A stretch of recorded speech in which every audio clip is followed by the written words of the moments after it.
Today I'm going to show you how to make homemade chicken bone broth. I save up chicken carcasses from when I buy a rotisserie chicken, usually at Costco. I throw them in the freezer, label the bag, and I like to do a huge batch because we have a big family of 7. So when I have like 3 carcasses, I get out my humongous pot, throw them in there, fill it with water, add an onion, some carrots, the inside of the celery, the stalk and the little leaf part, some garlic and salt, and I boil it and then simmer it all night long. It simmers way down, then I strain it. I use my big Pyrex measuring cups. I strain it out. Now I have all my bones left here. You can get even more juice off the plate. I ended up with that much broth. I probably have 16, 20 cups of broth. So then from here, I'm going to put my broth in the fridge until it chills. And then this top layer will turn white, and that's all the fat.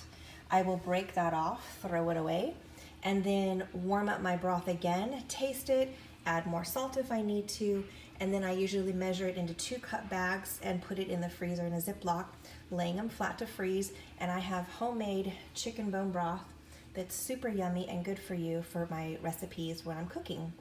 Now, because of coronavirus right now and being super frugal, I don't usually do this, but because I usually don't have a lot of meat left on my bones, but I am actually going to go through this pile of bones and I'm going to pull off any meat that I find. I've already had a few bites, but I'm not even just started, and I'm going to go ahead and toss the bones and pull out all the meat because I'm being really frugal right now, really beneficial. Even if it's only enough meat for one person and one sandwich, hey, it's at least something. When things get tight and meat is hard to come by, you do all you can do to save every little bit. All right, enjoy. Thanks. So after the chicken broth has chilled, it makes this layer of fat on top. And so I just take it and carefully skim it off and throw it in the trash can. And then, so my trash can's right there. And then I'm gonna warm this back up because it's all kind of congealed.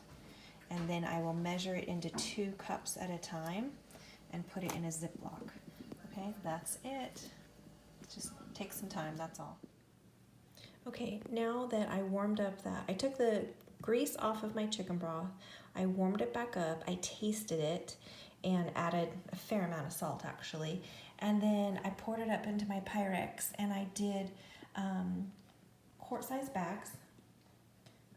I like to write the number 3 stands for the month. So this is March. Obviously 2 cups. That's my shorthand, CX for chicken broth. And I get lazy and don't even put broth on all of them. But I ended up with 19 and a half cups of chicken broth out of 3 carcasses.